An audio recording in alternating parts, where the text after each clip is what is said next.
it with an ace. And welcome back, everybody, to the DreamHack Master Spring 2020. I'm ready to get this show on the road. We got just one more map here between these two teams, both encompassing the side of Scandinavia that I like, Denmark and Sweden. Welcome back, everybody. Astralis versus the Ninjas in Pajamas. We've just witnessed Nuke go the way of Astralis. They battled tough, they battled hard, but it's Dupree at the end of it all that shuts down and closes out the game with an ace. We get to see it right there. And again, welcome. My name is Trace. Alongside of me are Pimp and Matthew, and these guys are ready to talk about why Danish Counter-Strike is back, baby. Oh yeah, really? Danish Counter-Strike is back? Is that where you're leading with this? I guess. Yeah, let's just do what happens. Jump in the gun just a little bit here. No, that was a very good map from Astralis. I think two elements come to mind. The first one is a great T side. They played simple but efficient. What they tried worked, and the A plan worked. And when that's the case, you know, life is going to be good. And then the second element, you have it on your graphic right here. The double D, 42 kills, Dupree and Device. Ooh. Dupree with the rifle, Device with the AWP. I think Device had on the CT side at least 2 or 3 rounds, but he should have died instantly, and somehow he stayed alive. He made life for NiP so annoying, got the kills left and right behind that red box outside. So good job on them. They really did play a good map. I 100% agree. I think Astralis was looking good, and I think the Device and Dupree was the main factors around this, especially the Device. He's so annoying to play out against. When he's having that room to just move around the map and do whatever he pleases to do, as many was saying, like he was just being a constant annoying player to go up against for the NiP players. So overall, you got to give credit to Astralis here. It was simple, it was efficient, and it was super, super well played. I mean, even if you start to look at just how Astralis was approaching it later in this part of this game, they were trying to bait shots in for Device. We saw Device pushing in the squeaky door, setting himself up on a nice angle in the lobby just to kind of hold the fort down and really kind of cut off that entire avenue of approach. But I'm not an analyst. I don't know what I'm talking about. Let's talk about the stats helix, and let's do it. Let's do it, because both Maniac and I said now that it was very simple and it was efficient, and this is a great example of how simple it was for Astralis. This is going to be an inside execute, right? It's just an inside go. You see Magic's all the way out here. 2 smokes have been put down right here to give us some cover. Now, if we play it out, Magic's going to come in the gate, and the rest of the team is going to come in from the door and hot. What's going to happen here in a second is that Dupree's going to win the duel towards Rest, and then look towards Snappy over here. I want you to focus on him and his duel when he's going to send out a flash for Magic right here. This is some Counter-Strike 101. They win the duel. Now look at Snappy. A flash comes in towards gate, Magix comes in, and all of a sudden the entirety of Astralis is just going to go in towards the inner bomb side. We can switch over to the point of views of the players as well, just to see how it actually looks from the players' point of views. Dupree, he wins the duel towards door right here, and they're just instantly ready to go for it. His teammate goes out straight away. Now look at Snappy. As soon as that happens, ready with a flash, flashing for Magix. He's going to come in, and Snappy's going to be the second guy to come in from hot, killing Hampus, who was the sole player to defend this bomb side. Astralis, they didn't do anything out of the ordinary. They just made it simple and efficient, and it was good to see that it could make it work at this level as well. And Maniac, I want to kind of shift focus there a little bit, because we do need to talk a little bit about the next map of the series, the last map of the series, if that's okay. Do you have something you want to close out on? Listen, you're the Lord, you decide. I'm just here to make you happy, Tress. Okay, well, I'll keep that one in my pocket for another time. But as the story is told, it is Overpass that we look to settle the score on here. And as far as Astralis goes, how are we feeling going into this Overpass game? Because obviously they've got the firepower, they've got the know-how between the core, but can they, withstand NiP one more time? Well, honestly, usually I'd say that is it, that's done, and Astralis, they will not be able to, fight back on Overpass. But the problem is, I've seen them versus Mousesports last week, and they were quite fierce. They were quite dangerous. Mostly on their T side, they posted 11 rounds versus Mousesports. They focused a lot on the B bomb side, so maybe a little bit limited in what they can do on Overpass. But what they can, they're actually very dangerous. They've pushed Mousesports against the ropes on the B side time and time again, and Mousesports didn't really have an answer. So now, NiP, I feel like they dropped the ball on Nuke. I'm not going to change my prediction, though, but it could get dicey. Jacob, one word answer. You ready? Yeah. Okay. Is the Jutland going to be disappointed at the end of this game? They are actually not on Jutland, Trace, but close enough. I think Astralis is going to lose this one. Yes, I do believe. It was great to see them play this well on Nuke. And as they, like, the silver lining for me is that if Device and Dupree can find as much impact they had on Nuke on Overpass as well, there's a chance Astralis can make this very competitive and potentially win it. But I think it's going to be too much for them to handle. Yeah, we're going to have to find out, though, Jacob. So you're going to have to sit back, relax, and enjoy the show. Just like everybody out there watching the show, not to include, but also limited to everybody watching in Twitch chat and at home. We're going to go to a quick break. We're going to come back, and we're going to start to look at this last map of the series right here between Astralis and the Ninjas of Pajamas.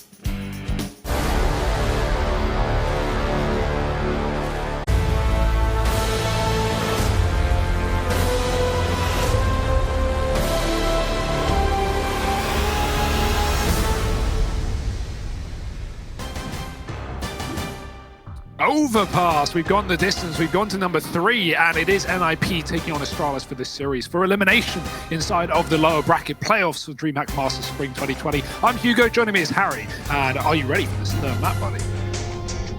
No, honestly, do you think we could delay it? Yeah, actually, I think we can do tomorrow. You want to get yeah, you know, tomorrow works with me. Okay, cool. Yeah, well, all right, man. See you in a bit. Yeah, right. Peace. Catch you all. Oh, wait, hang on. Oh, it's still going ahead. Okay, right. Well, you can see the Betway odds there. They put this one in favor of NiP. But Astralis, that was quite the dominant performance back on Nuke. Overpass has been a great map for me for both of these squads, but I really loved watching NiP on it specifically. A lot of that is coming back from when Lekro was in this squad, so let's see if they can do the same damage. Woo! Plopsky gonna get one through the smoke while blinded, just taps down Dupree. Now Astralis getting into the bomb site, trying to shut down these players. It's a very heavy stack here for the NiP squad. Snappy doing all he can to shut this round down, but he's left in a 1v2, and it's Rez arriving late in through short side that's now left Snappy in a bit of an awkward spot. He's trying to wrap into heaven, hoping he can deal with Nork, but Nork is being a nuisance, and he's hidden all the way back in bank. That, to me, just screams that he knows Snappy's gone on this chase, and Rez, well, is going to follow up with that kill. So NiP, they get the pistol round locked in, they go 1-0 up, as they stack that B bomb site and find a lot of success with it.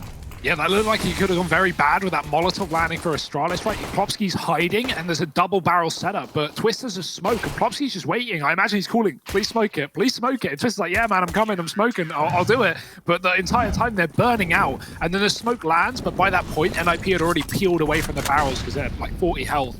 And, you know, Astralis, they take those kills, but obviously opening kill going the way of NiP, and a nice backup from Nork as well to secure the round inside of that B bomb site. Like you said, also, stack there. This certainly helps.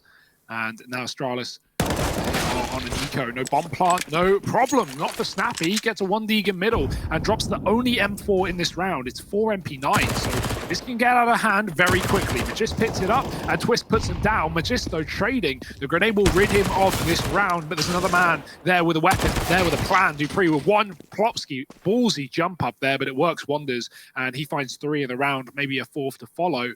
Just Device on 2 points of health coming up connector.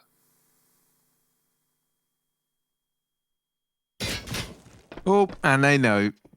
Device, he doesn't know it yet, but Nork is coming in through the back and does deal with him. So NiP, they get that round back under control. You know, you think about what Astralis brought into it, and the fact that so much damage is done is something they're going to be very, very happy with. Now this buy is going to come through in this round here and now. Reinvestment forced on the majority of the NiP players. It means that we've got rifles for almost everyone with Twist and Hampus on these SMGs. They're going to throw that deep mid Molotov early, and they do the double up, right? You throw one into the park, you throw one down at the ramp, and this is not only going to waste utility from Astralis, but it's allowed Twist to take a man down early on. And you trade an MP9 for an AK, you know, a 1-for-1 isn't ideal on the CT side, but when you think about the weaponry involved, you'll take that if you're NiP. And now they're going to try and set up to play around this. They have 2 players over at long going aggressive. While this is going down, Nork's here at short, boosted up on top of the sandbags, and he takes that kill and just gets out of there. And that's perfect, right? You've only got 2 players over here at the B bomb site, and if Nork gets traded there, I feel like Astralis just hit B and end up taking the round. So now the man advantage taken and maintained, crucially. NiP just going to ease back into this 3-man hold at the B site. Yeah, they want 4, but they can't fully rotate. Plopsky spots a man monster, but he doesn't see the bomb. And oh, that's actually really bad for Astralis. They lose Snappy, but now someone's going to go and get that package. I mean, at this point, 2 on 4, it's been spotted. There's that rotate from Rez off of A, and it gets worse and worse by the second for Astralis. NiP are all over this site, and there's just no time to rotate. Astralis have to commit. So here's the setup. We have men everywhere, in every position, and Hampus might just do it all alone. Him and Nork combined for the last, and there's guns everywhere. So NiP, some upgrades coming through, and a 3rd round as they rid Astralis of their first rifle. It's going to have to be an eco following that. And great pop flashes to Monster. Plopsky just going back in 3 times maybe that round with flashes and gets information for NiP. Tech 9s for Astralis. Oof.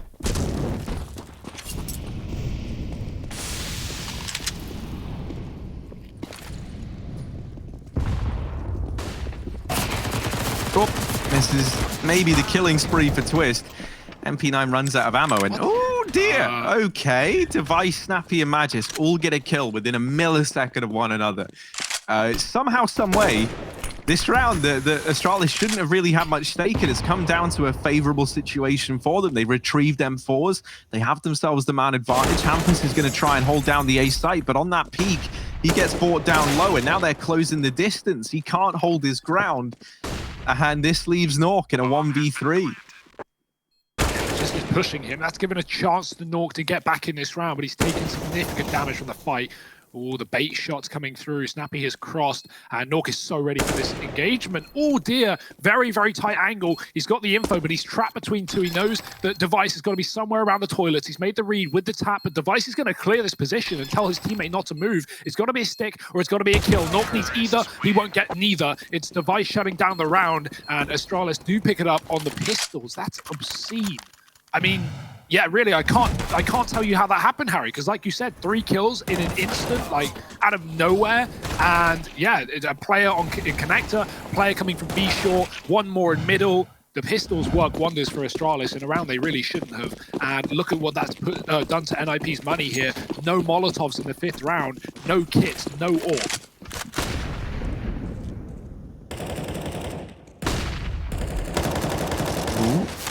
So Rez is spamming this, and that's quite good for Hampus, because now they might not know that a man has gone aggressive into the mid area. Vice is over here in Park, and Hampus is going to catch that kill, follows up with a second, and now Twist down here in Connector getting pressured as well, lines up a double of his own. It is just double trouble here for NiP, and it's 4 times the trouble for Snappy as he's left in this 1v5. A lot of work to do, and not much to get it done with. Well, that is just, yeah, not how you want the round to go if you're Astralis, crumbling in the opening couple of seconds. I love that mid play from Hampus, like you said, you know, the bait shots coming through the smoke, draws them in, twisting the connector, the same. He's been multi-kill man in this map. I know we're only 5 rounds in, but him and Con, he's come out with a double every single time. So, yeah, great work. And it's going to be nice to see that AWP come through for NiP soon as well, right? The question mark of who is going to take it. I imagine Spawns will play a role in it. Twist often will AWP over Nork, at least for the start of the map, which is fine.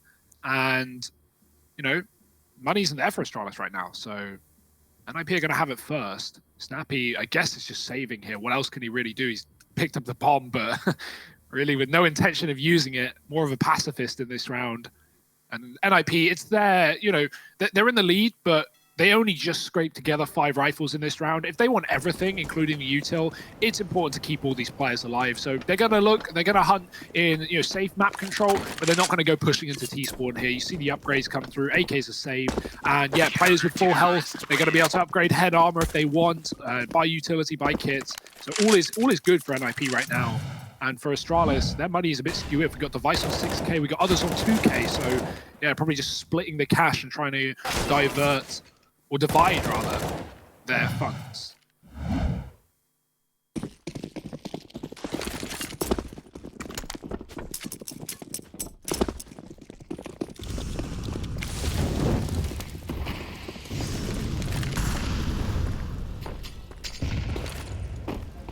They set up over here towards B early on, and there's a deep smoke thrown in by NiP. Plopsky's holding close, and the flash rings on past.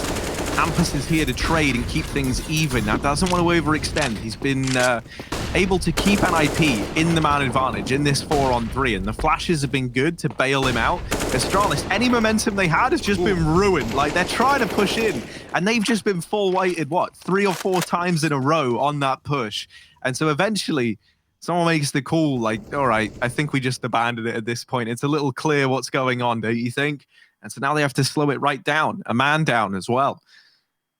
Those are all those flashes that would be for Plopsky, right? He gets away with 1, and we've already seen NiP abuse the monster flashes this game. And well, Plopsky's dead, but it doesn't stop NiP from throwing in all their grenades to stop Astralis in their tracks.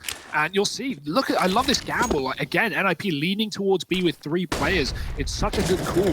And Astralis walking right into it. It's pretty standard. Astralis love this B bomb site on Overpass. Everyone knows it. And so NiP, this isn't exactly a surprise to them. Hampus drops the bomb, and he's going to go back in, almost kill killed by his teammate, and he gets away with another, and finally traded, but Magisk's only begun clawing this round back. He's got a 1-on-2 left to do inside of B. Don't know where he is right now. He's hidden, all been spotted, shot through the smoke, and Magisk doesn't realize they're close. Nice bait from Twist. We've been seeing a lot of that from NiP, right? The shot through the smoke make Magisk think that's, you know, the closest player, and then Naught gets even closer, and Magisk not even considering that position. Yeah, just another strong B defense for NiP, where they put up a kill, they reposition, they set up crossfires, playing very well as a unit right now, and Astralis are back on a low economy round.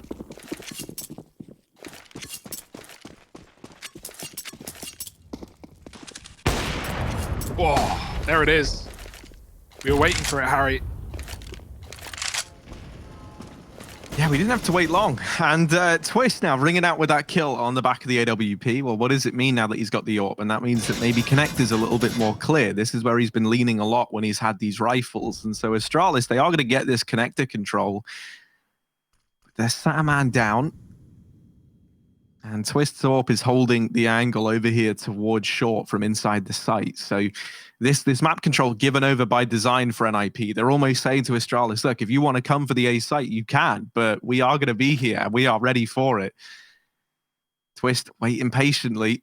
There's also a third man here up at the A site. That's Hampus over at Dumpster. He's going to rotate in and plays close on the truck with this crossfire set up. Now, Twist is dueling with the USP. Lands a dink onto Magisk. While he does lose his mate in the form of Hampus, Twist is still alive and kicking and just retreats, falls back into the bank. Oh dear. Okay, Dupree finding a double, was ready for res at long.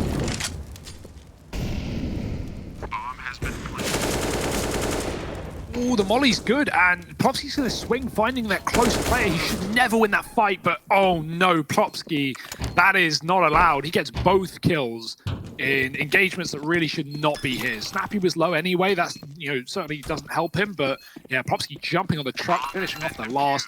And yeah, there's an argument to be made that Twist, you know, left his team out to dry there, ducking back into the bank, but I actually think he makes the safe play. It's unfortunate his team die off the back of it. You see Snappy gets aggressive. That's right after Twist falls back, but he knows that he has teammates in the site, and so giving away the AWP would be a bit of a problem, but falling back and letting that crossfire continue to run is a safer decision, so he can play for retake, and I like that. You know, Twist, he may have struggled back on Nuke, but I feel like we see that a lot when he orms on Nuke CT side. I feel like he never really... I can't recall any like sick games from Twist on that map, and a map like Overpass is going to be way better for him, and he's already looking like you know, like he's come to play today. 9-4. Oh, he might have heard something. Astralis are moving up long. The flash is missed. The shot will too. Twist has to go back to A.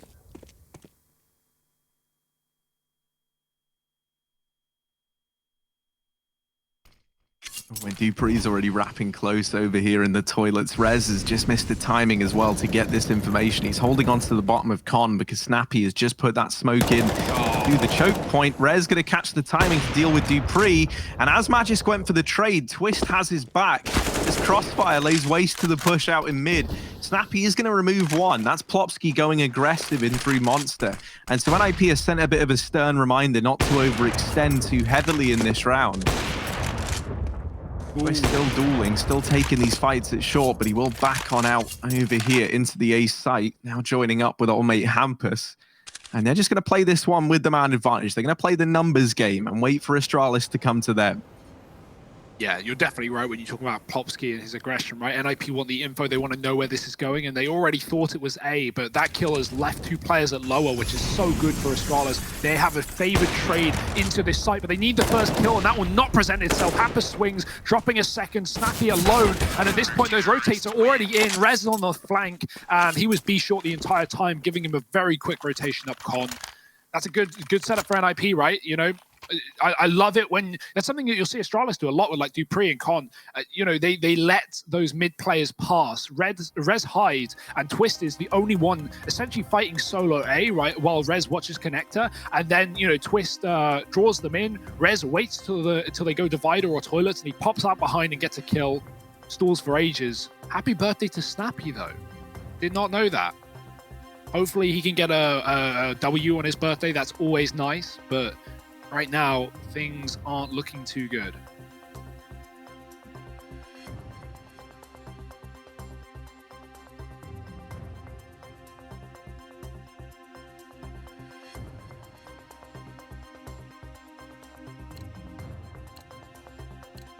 Harry, did you bring a Snappy a cake for his 30th? Yeah, it's still in the shop, man. You know, like that classic So no. excuse. Well, like there was an attempt, but also I don't know where I should be sending it. This guy's on so many different teams, apparently. You know, I couldn't figure out where to address it. So, yeah, there's a number of problems there. Nice. No, gonna go aggressive down here short side and just wasn't ready for players to be so close. Plopsky stood out in the open as well. It feels like he's kind of asking to die at this point as he gets peeked from Monster. NiP really weren't ready for this this aggression down at the B bomb site, and that feels like a bit of an oddity when you think about how often they've been ready for this aggression down at the B bomb site. dupreeh gonna get thrown up on this boost to check barrels. Smoke in the way right now, and so he's going to wait for that to fade before he goes for this peak. He's already been spotted by Hampus, though, who's one step ahead and isn't going to fall prey to this boost anytime soon. I'm surprised NiP aren't gambling with a triple B right now. It feels, you know, Astralis have tried to end here so many times, and NiP have often just stacked it. And obviously a stack here allows you to just gamble with all your guns. You don't have a lot of money to fall back on, so, you know, if you save 3 guns, that's great. But if you have a triple stack, you also have a chance. Right now it's just 2. Let's see what they can do. Twist with a flashbang, it's good. Hampus, oh baby, he mows them down. That is excellent. We love this utility from NiP. They've been throwing it all game, and those monster flashes have been brutalizing Astralis. It's not done yet though, Rez in a clutch. Yeah, and up against dupreeh and Device. The 2 boys we've often been able to rely on the Astralis side. It's going to try and fake the drop with the USP, throws that out, but it hasn't forced any peaks. Everyone from Astralis is grouped up here short side. They're just going to try and play the trade game. And now for Rez, this means that he needs to be taking these fights. He can't play this one off of time. He can't really fake the defuse because Astralis just aren't going to overextend. He needs to hunt these players down, and he's not able to secure the kill. Device gets it, and with that, a second round on the board for Astralis. NiP back to the drawing board here. The money's in a bit of an awkward spot. I imagine they're just going to invest because Plopsky's on a double eco anyway. Man, you can see how devastating these flashes are that NiP just keep lobbing into the monster.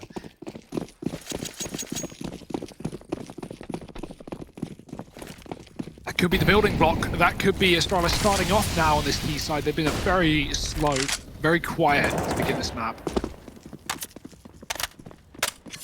Maybe this is their time to shine. Heading up outside of B again. That's a bit of an Astralis classic. It's all they've done really on this T side, but it has worked. At least in the last trade is good, but Plopsky won't find a second as dupreeh doubles down into B, and no one else here. NiP were triple set up on A, so finally, actually, Astralis, they make a call that NiP aren't ready for, and it's going to be almost a guaranteed last round. I say that. Happens to drop one through the smoke. Twist is committed. The bomb is in pit. The bomb is in pit, Harry. It's not on the site, and Astralis have just dropped this one out of nowhere. They had it in the palm of their hand, and they didn't go on the plant. They just went for the kills, and NiP, they'll deliver the kills right back. That is not a very Astralis-like round. Oh, but Device maybe going to deliver us something juicy here. Deals with Rez, has brought both these players down low and they're grouped up. A spray transfer could be the death of NiP in this round. Device gets spotted and deals with the first. Oh, Twist with the trade. And he just narrowly locks that round in for NiP. A nice try from Device. It's only him and dupreeh to get kills in that round. So once again, it falls to the 2 of them to try and make something of it for Astralis. I kind of can't believe that with dupreeh opening up with 2 kills into that round, Astralis kind of blundered that one away. The bomb gets lost down towards heaven, as you say, right? They drop it down in the pit. So, yeah, bit of a mystery there. Yeah, and that's the crazy thing about that. It might have just been like dupreeh not realizing he had it. The reason that doesn't make sense, of course, is the fact that Astralis, there's only 2 CTs on B. They killed them both. And so it's not like dupreeh was, you know, I'm sure he hears the Heaven players, but it's not like he's setting up to win a fight. He's just essentially almost setting up for a post plant. But NiP aren't in B, they're not even there. And if Astralis just stuck the plant after those 2 kills, they could fall back, they could set up in post plants, they have a huge advantage. But instead, they just continue pushing, and NiP just send the rotates in. And obviously, some well-placed kills from NiP, shots through the smoke, some things that, you know, obviously you can't rely on, but at the end of the day, they win a round, and it is Astralis' mistake. dupreeh makes up for it, though. An important B pick in this round. Twist is still here. He's had a great game, even without the AWP. Rifles, doesn't really matter. He is prepared. And Nork is alongside him, trying to draw them in. Twist, oh, he gets caught. The flashes are good for Astralis this time, and Hampers has had to come on rotation as well. NiP with 2 in the pit, now 1 in the pit. And Astralis are going to be able to focus on the plant, but not cover it. Oh no! What's going on, Harry? How is Nork able to stop it? He's bought res time for the clutch again. Yeah, now with a chance. Yugi gets his first kills of the game here in this round, and we need to see that continue if Astralis want to have any chance. A double to his name already, and Rez, as you mentioned, given a little bit more time. That flash is good. Rez doesn't react by firing off any shots, so they don't get the info he's here until that peek comes in. And for the time being, he's isolated this fight onto Dupree. Yugi's wrapping into heaven, and there's a kit available to Rez. Can't see it. He hasn't picked it up. It's down on the body that's fallen in the pit. Yugi up in heaven, and Rez tapping the bomb. Yugi just hasn't committed to the peek. Now will, and knows that he's gotten Rez off of that defuse. There's just not enough time. Yugi, even though he goes down, it is still a 3rd round on the board for Astralis. A bit of a shame. Rez didn't spot the kit, and I don't think anyone commed it over to him. There might have been a chance had he had it.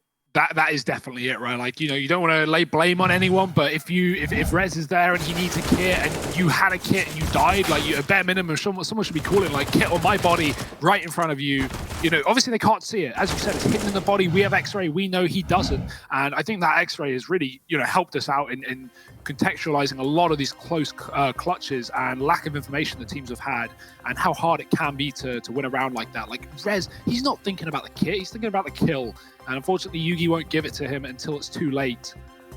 So yeah, I mean, you know, unfortunate situation, but again, like, NiP are making a lot of these rounds that shouldn't be theirs, either theirs or very close. Think about how that went for Astralis with the man advantage, with the double opener, a trade back for NiP, and then someone swings and stops the bomb plant. Like, things like this, like, how are Astralis letting these things happen? They have a player on short, they have a player in monster, and still that plant isn't getting covered. So, you know, we're definitely seeing gaps for Astralis, and NiP have done a really good job of putting 8 on the board, but that money has been broken now. It's about time Astralis finally putting them onto a low economy round with 2 guns.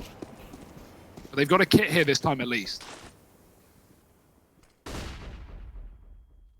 Now, Zonix read through the scriptures, and he's discovered something in there about an area of the map called Long, and Astralis, they're like, all right, we can give that a go, I guess. So they've grouped up, and they've run the gauntlet here early on, and they've gotten very, very deep in the opening, 30 seconds of this round. Snappy does take a dink down here and connect it, but it's not really going to prove to be too valuable just yet to NiP. It's actually Yugi to open the round up there.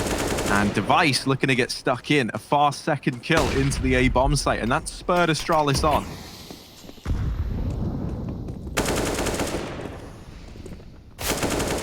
Oh, there it is, and that's the A site crumbling now for NiP. The last man inside of it gone. It's all on the rotations, and they won't even make it out of the bank. Hampers removed, Popsky waiting to deliver him death, but actually he gets Dupree. That's an AK at his feet, but still not a feat that is really attainable.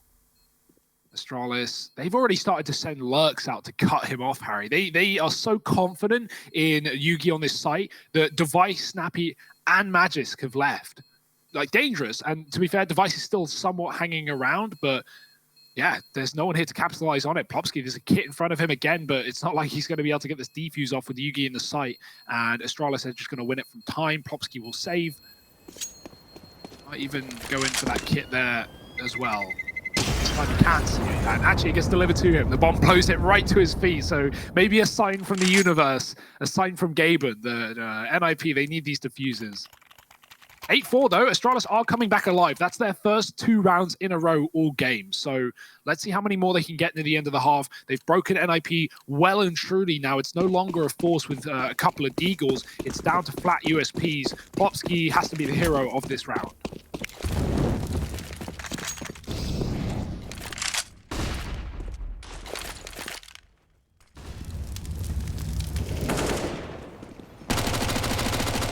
Oh, and only 1 man down here towards the B site. The rest of the gang are over here in middle, and Device looks like a tasty treat right now to these NiP guys. They want to try and take this AK away. Vice just falls off and doesn't give anything up, and the B site's already fallen. So this 5th round is a lock-in for Astralis. You know, they were only up against the Pistols to begin with. There'll be no kills found today from them. So 5-8. Astralis still looking to get back into this half. And honestly, they kind of already have, right? Like, even if it goes 5-10, that's still enough to give you a fighting chance in the second half of play. And it feels like Astralis have a little more to show us before this half draws to a close. I think critically as well, the fact that Yugi started to actually put some kills up in the server is always helpful. He got off to a very rough start. He was 0-10 at one point in time. What? Twist. Okay, cool. That's reasonable. Gonna take down the Vice. dupreeh will trade, and he will deny anyone picking up that weapon. It was only a Mach 10 anyway. 5 rounds for Astralis. Better late than never. Slow and steady wins the race. Whatever you want to say about it, it's at least there. It's building. And Astralis, they could get 6 or 7 rounds here, and that would be a great half for them. So no longer is this dire. No longer is this worrying. A 7-1 and 8-2 for NiP. Times are changing. Even for Twist, he can't afford the AWP. He's back to a flat rifle, but he has been good with it. Astralis haven't been keen to purchase their own AWP on the T side either. Sticking with the rifles. With a lot of heavy B endings, that doesn't really surprise me, right? You don't need an AWP to get into B by any means of the word. If anything, it makes it harder. And of course, the rifles are absolutely fine in post-plant on B2. NiP 3 there early. They're going to rotate Hampus up towards top. And that's where Astralis are working right now, moving through the connector, clearing out toilets. But Twist, I think the smoke fade, the spam from Device, good awareness, does a lot of damage. I'm sure he heard that connection as well. So Astralis should be ready for a close player in the toilets. Do they know it's 2, though? Ooh, Twist has caught the bomb with that peek. Oh dear, he's about to get triple peeked there from the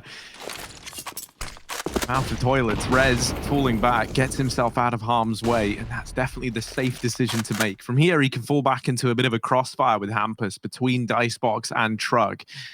And there was even a bit of a rotation from Plotski, who looked to rotate up. He decides against it, and that's something that NiP might come to regret, or actually maybe not. Astralis bow out of the A site. They rotate down after getting that kill. And now they try and hit B. NiP had already rotated up on out of here, but dupreeh gets rid of Yugi. Now we know how he really feels about the man. And dupreeh left in a 1v2 to... Oh, dearie me, that's a nice shot. The follow-up as well. dupreeh, 4 kills, 5 kills in the round if you count Yugi. Technically, an ace. Yeah, all 5 kills, Harry. That is sick, and it all starts on the A site as well. Look at this. Oh, dupreeh rather. Like, that's an unfortunate kill onto Yugi. He sprays the enemy, and Yugi stands up into the bullet.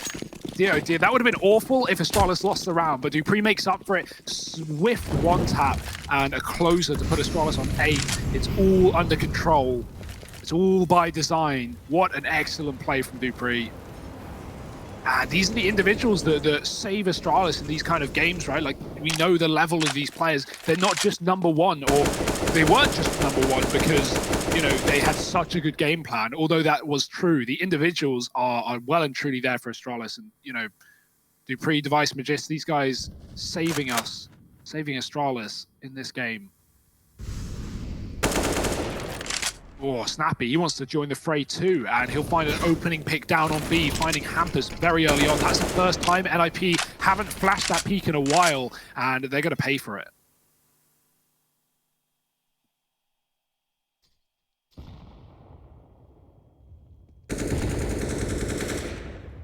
Look at Device on the minimap. His push is something that can make all the difference for Astralis in this round. He's already securing the A site, so it's like, yeah, they lose dupreeh, but he still gets a 1-for-1 in that peak, and Device is here cutting off the rotations.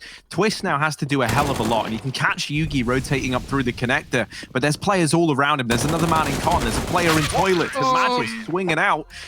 Will get traded by Snappy, and so Astralis, they recover at 7-8 half. That's a very good recovery from the Danes, all things considered, and this game is split right down the middle in our third and final map. You don't want to miss how this one comes to a close, so join us after a quick break for that second half of play.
resentment flowing down the line.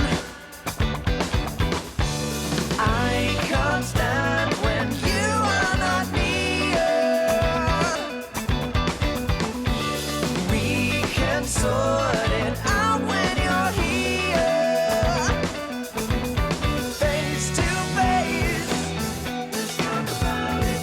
Face to face. Let's talk about it. Face to face.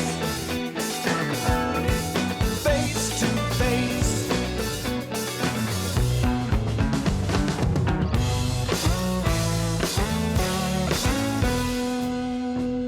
And I really need to talk to you, girl.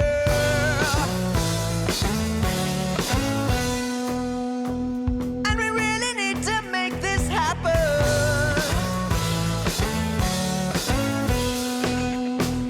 And I really need to talk to you, girl.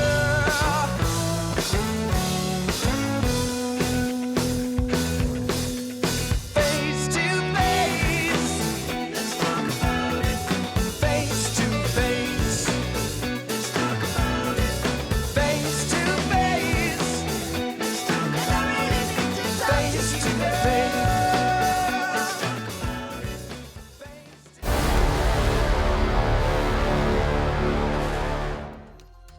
My oh my, we are as close as we can possibly get here in the third and final map of this series. At the end of the first half of play, things were initially looking good for NiP, right? They got off to a blinding start, but then Astralis grinded their way back into making this a very even affair.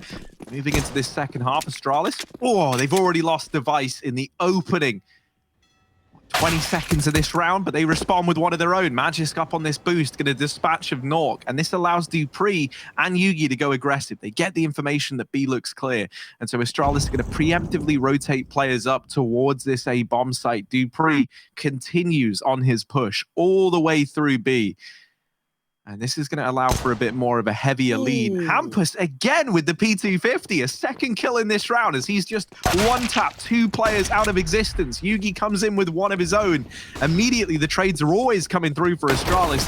But I don't know, man. Hampus is still moving in, and he's looked so confident in this pistol round with the P2. Come on, number 3. No, Magisk is going to best him. And now we find ourselves in this 2-on-2. dupreeh arriving from his flank. Can him and Magisk see this one through? Wow, that's a quick shot. He was aiming at the feet. He was aiming at the bottom of the truck, and he turns it up. Plopsky in a 1-on-2, can't close it. And dupreeh with quick kills from that flank. Lovely work from Astralis. Magisk taking his time on the retake and just waiting for dupreeh, who had such a fast toilet flank. And yeah, I mean, despite the man advantages going in the way of NiP, those opening kills, that will be Astralis' round. Device, he's had a great game, but he's 0-3 at opening duels, and that pistol adds on to it. So quite the contrary to Twist, who's 4-0 in opening duels, and he's respectively top of his team. Now, you'd have to remember, of course, Astralis started T-side. Device didn't really AWP a whole lot there, and we did see Twist go for a lot of mid-peaking with his AWP, so it makes a lot of sense why the numbers are that way, but numbers don't tell the full story. And so Astralis, they are back and with a vengeance here. Most importantly, with a pistol round. They find the last 5 of the first half and the first of the second. Now it's NiP forcing, as they often do. And not only do they often force, they often win this round as well. So Astralis need to have their wits about them here, as 2 AKs and a Galil are brought into play.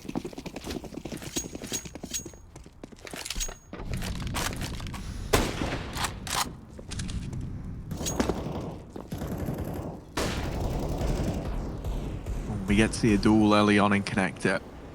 Snappy holding this with the SMG, and Plopsky, ooh, having to readjust there, does pick up the kill. And I like that Nork's just sat here short side, right? Because now if Astralis wanted to try and get aggressive, if they wanted to try and respond to losing a man early and, you know, go for an information play, try and take short water control, they have to worry about this little trick up NiP's sleeve, and that is Nork just sat here biding his time.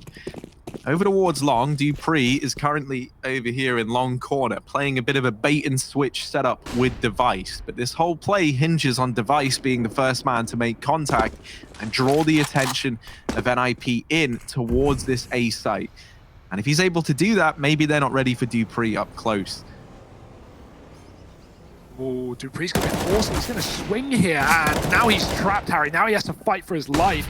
Flash is good as well. Of course it is. Dupree can't see a thing, and Hampus will take him down. It's going to be Device now alone on the site. Those fast rotates are coming up, but he needs a kill here. There are tag players. There are opportunities for Device, but nothing's been given to him. Missed 2 shots now. Going in for a third. It's a leg, but leg is not enough. They are in a 3-on-5. Even with all players here for Astralis, it's not going to be easy. Oh dear, Device has gotten killed. Max has finished off the low player. There's a trade for Hampus. Device's scout hits a 2-for-1, and he's going to kill Hampus and leg Nork in the process. He's stuck in a 1-on-2. The bomb's back on long. There's 10 seconds, Nork. You got to run right back. You got to pick that one up if you want any chance at this round. And now that audio is given everything Astralis need, and they will just push out off the back of it, not letting him plant. Yugi shutting it down, and Astralis taking the lead right back out of the hands of NiP. How on earth do they win that round? I know they're stacked. I know there's 3 there, but Device hits some absolute bangers with this scout.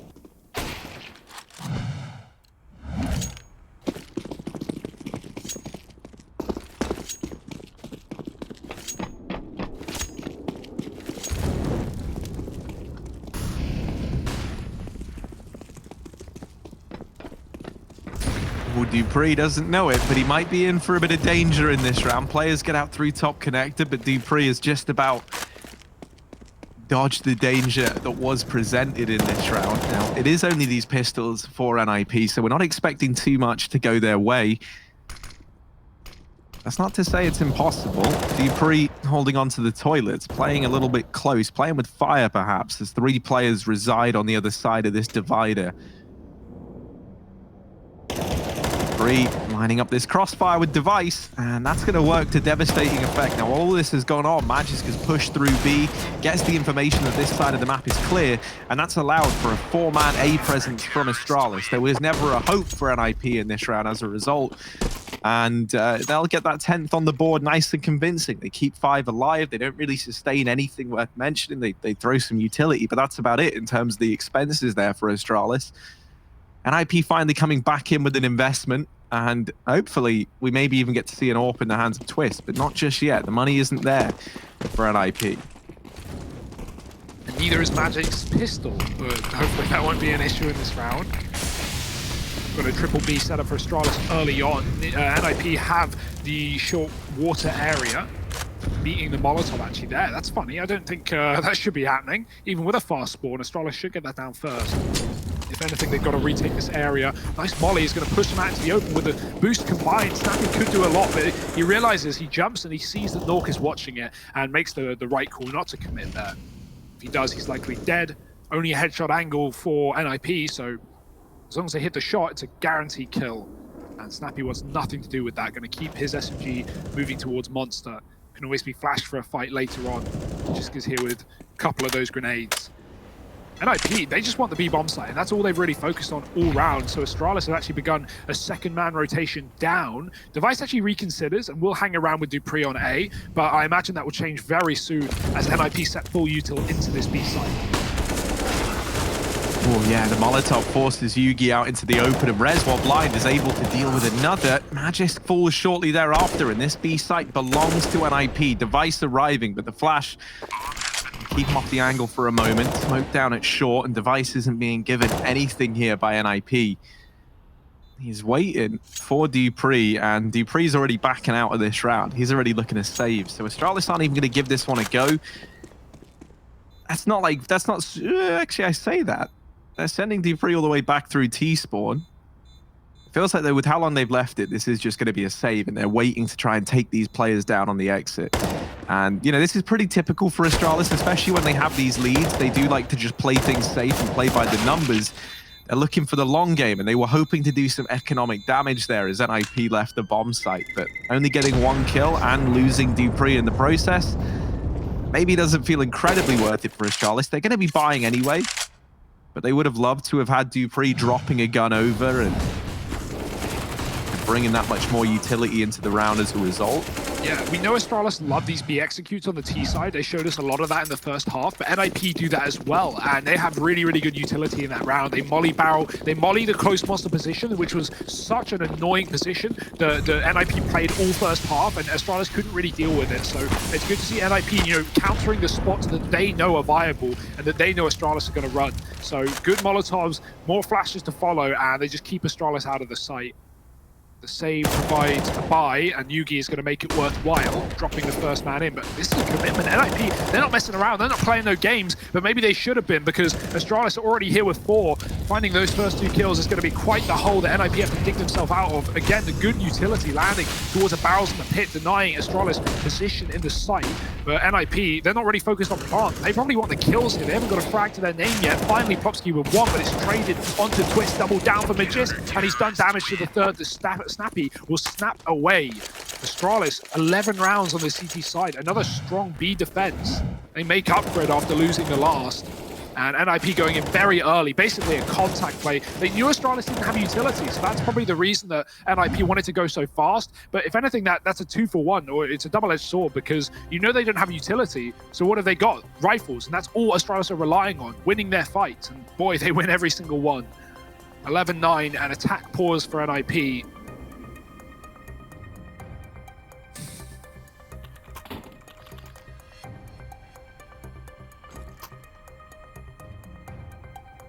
Money is not in a good state either for the Swedes. This is looking really, really good for Astralis right now. They might just be able to take this series away. We were at one point, at least back on Train, where it looked like this was going to be a blowout. I mean, NiP, they were 15-7 up, and Astralis still made that one competitive. And boy, was it worth it in the long haul, winning their map pick and leading in the third here for elimination to get NiP out of this tournament and to take on Vitality.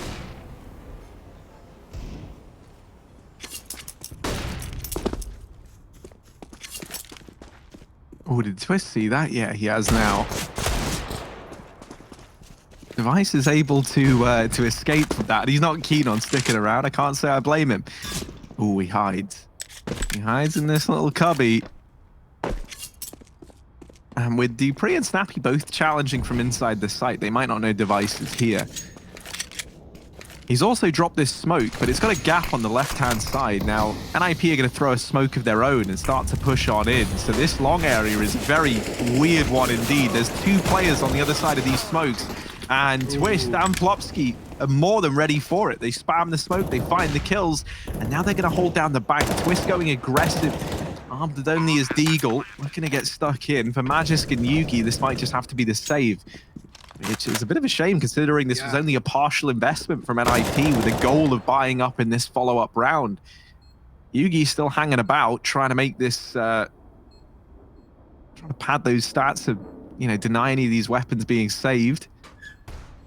I think Astralis expected more attention on that double long setup, but NiP had actually no idea. Rez ran through the site and he cleared everything and ran right past. And Astralis, they hear this and they basically panic because they didn't expect the execute to happen then while they were boosting over the smoke that you talked about. And so they just start spamming the smokes and shooting. And because NiP had nothing to lose, they go, well, we'll shoot right back. And the pistols just overwhelm Astralis. I honestly think if Astralis don't shoot there, if they hold their fire for just a moment, NiP might walk past them and they might get more than just, you know, Rez. That was the only kill. You see Twist right there. He just gets a shot through the smoke. Popsky does the same. 2 kills in the site are kills that NiP don't even see their opponent, and that's because Astralis are shooting back. So yeah, obviously, you know, it's great with hindsight, it's great with X-ray and overview, but Astralis, they don't know that. They don't know that NiP don't know they're there. So that could have gone a lot better for Astralis. Instead, this game continues to deliver on all fronts. It's so competitive. NiP around behind, but a kill ahead. And in a 4-on-3, they're waiting, pulling the brakes and asking Astralis to make a mistake. Will that happen, though? Yeah, the temptation must be there for Astralis, right? Like, you're a man down, you're in this 3-on-4, and there's still so much time left that they might get tempted to try and push the extremities of one of these bomb sites, and that's what NiP are hoping for, right? They're just holding across the map, waiting to see if Astralis come creeping into their crosshairs, and if that doesn't happen, looks like we might just see them grouping up over here in mid. Nork is still down outside of Monster. Snappy spots players over here in middle, and he's going to call for a rotation, so you'll see Yugi beginning his rotation up. In through CT now. He's going to join up with his friend inside of this A bomb site. Snappy trying to turn this smoke into a bit of a makeshift one-way, but he's arrived a little too late. And was he there a little bit sooner, he might have seen these players crossing down into the connector. Ooh, he's creeping in. He's going forward. Yugi's gone back down to B, and I think Snappy is anticipating that this is going to be the B play. That's solidified even more as Nork gets spotted down in Monster. And now it becomes all too clear that it's not B at all. It was a bit of a double fake there from NiP. As now they try and move into A, Yugi does get here ahead of time, and is armed with the Deeg truck. He's deleted Plopsky. Now just res to find, does land the tag, brings him down low, and Magisk flanking in through the connector is able to solidify that round. Astralis, they actually win that one out in spite of being quite the disadvantage and having this fake throw a bit of a spanner in the works. Yeah, say what you want about Yugi, man. You know, he went 0-10 at the start of the game. He looked awful, but he's recovered well. 8-15, not like a pretty scoreline, but the way in which he's been doing this and some of the kills he's had have been very important kills, you know? So, yeah, at least recovering here, and I think that's had a lot to do with the fact that Astralis are now back in control. That was a round that NiP were favored in, remember? And Astralis are going to take it away with pistols, mainly. So... yeah, I just no clear sight as to where this map is going, and that's exactly what I like. You know, you get that a lot with these Scandinavian matchups. Obviously, that level of familiarity is nice. And NiP, what have they got left in the old brain? Any ideas? Because the money, well, it's not exactly going to bail them out of this one. Deagle, Glils, and AKs. Astralis going fast towards middle. We've really not seen any AWPing here, and of course, it's been back and forth in the second half, without a doubt. So it's not like Device has been, you know, super rich and able to get that gun in play, but I'd like to see that come through soon if Astralis can find some money. Because he's been taking these mid spawns, but just with a rifle. Snappy in the connector. Ooh, that's a messy spray. He's going to fake the reload, dropping a grenade. Dupree comes and bails him out. That's a huge team play effort there from Astralis, keeping Snappy up in a real predicament. But now NiP know there are two cogs, so they might just speed up the pace towards A. They're not watching it. Only one man looking, and Dupree just swings out for the kill. Device isn't left the toilet. Snappy was here from the start, and even though NiP knew it, knowing is half the battle, Plopsky trying to find the other half, and he's got 3 more to get. Forgot the bomb. Yeah, he didn't actually retrieve it just then when he walked over the top. So Plopsky's going to go back into the danger once again. 45 seconds left. He's hoping that he catches someone over aggressing, but it's like even then, right? Even in the one, like say he gets the kill and a 1v2 is 15 points of health. They know where he is. Time is also his enemy, as well as his enemies, perhaps unsurprisingly. So Plopsky looking for any avenue back in, and Device going aggressive into the top of mid has given him a pathway towards this A site, but you've still got Magisk to get past, and these aren't the kind of shots that Magisk often misses. He spots it, gets the information. Device comes in, wrapping back from that aggressive mid-hold, and Astralis, they're going to find a 13th. NiP, they will be kicking themselves if this is really starting to slip away from them. You think about how one-sided Overpass looked earlier on in this, Hugo, and the fact that, you know, Astralis had to claw their way back in. Well, now they sit in the lead. This was what? 1-8-2? Yeah, 8-2 at one point in time. Damn. I think NiP in the next rifle round, they might just have to fall back into one of these B executes. That's what really the only thing that's worked for them in this T side. And even then, you're saying it's worked. I mean, not consistently, not every time. You know, so right now, mid is a bit of a mess. It's a bit of a massacre, and the smoke is an insult to the injury provided by Astralis, cutting NiP off of long. You can go get that gun in party. Dupree has dropped a weapon, but it's being watched by Astralis. Actually, nice. Nork does sneak it off of the ground, going for a fight, try and find a kill. Astralis, they're just AAA right now with a man outside of T-spawn. This is a very weird setup because, you know, NiP in theory could walk con to B, and there's nothing that can stop them. There's nothing that can hear them either. But Astralis is just banking on that not happening, and if it does, they can retake as 4. So it's like, it's not a problem for Astralis. It's the only hole in the defense here, but even then, Device, oh, he's found a timing, I think. And if they make any noise in this position, which they're about to with Snappy walking forward, Device should have this one dead to rights. Oh, Nork turns, he catches it, but are they ready for Snappy? Oh, they've spotted him. Oh, they land the first dig shot, but Snappy will respond. Nork now. He's had a very quiet game, and that's going to continue with Snappy just nailing him. 14 on the board for Astralis as they look to try and get this one over the line. As an investment for NiP, but this could be one of their last if they're not able to find success here and now. And honestly, I feel like, in a sense, I know NiP have had a big roster change of their own in bringing Hampus in, right? But it feels like they kind of have more on the line than Astralis. A lot of people writing Astralis off, obviously, with the roster changes that have come on through and the short amount of time that they've had to adjust. And NiP are trying to show us that this was like a long-term game plan, you know, and this is the squad that they're looking to keep rolling with. It's not the case that you've got players like subbing in on a short-term basis. Yeah, and you know, just to add on to your point, right? Like, of course, you can make the argument. Oh, that's excellent. The Doja wallbang. Or actually, no, the seized wallbang. What am I saying? Either way, yeah. If you look at the results of Astralis recently as well with this team, that's why I think it's so odd to see NiP losing, because, like, yeah, okay, Astralis is sick. You know, surprise, surprise, we all knew it, but. You know, we look at them in Blast, and they had a really rough week. They lost to Ents, they lost to Vitality, they lost to NiP there on their opening game. They even lost to BO3 to Mousesports 2-0. So, yeah, there's just no results for Astralis in the last week, apart from their win versus Saw. And right now, they've shown up to play today, and I'm really glad to see that, right? If they win this series, they take on Vitality in the lower bracket. So there's still life here for Astralis in this tournament, in this series. NiP, do they have anything left in the tank? 2 rounds away from a loss. Device might have the shot that sends them there. That's great. Finding Res, Molotov at the door. You could not enter B. NiP, it's Devices. And he'll just smoke it off and fall back safely. 20 seconds. The Ninjas have to go, Harry. They've got to go. Doesn't matter where, they've just got to hold W.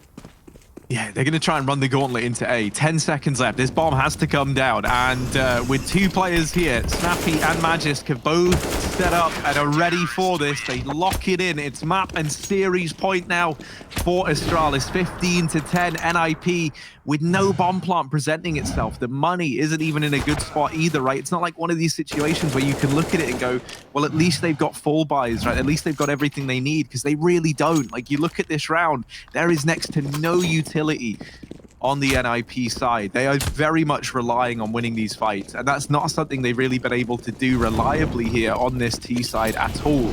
Combine that with the fact that Device is getting to don his AWP, he's gone aggressive into mid, and he gets the info that no one's crossed. Wow. This is allowed for a B-side stack, and dupreeh just tearing them apart from the connector. There is a 3rd man here, but it's Rez with the bomb, and that could be a real disaster for NiP.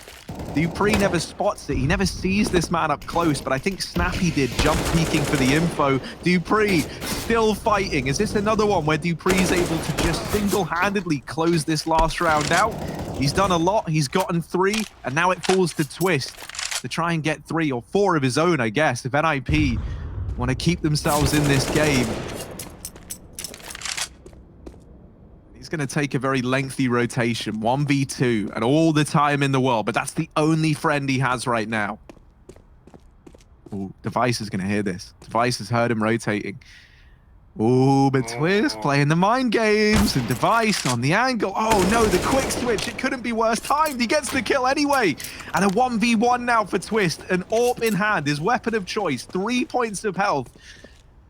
And a 1v1 versus Snappy.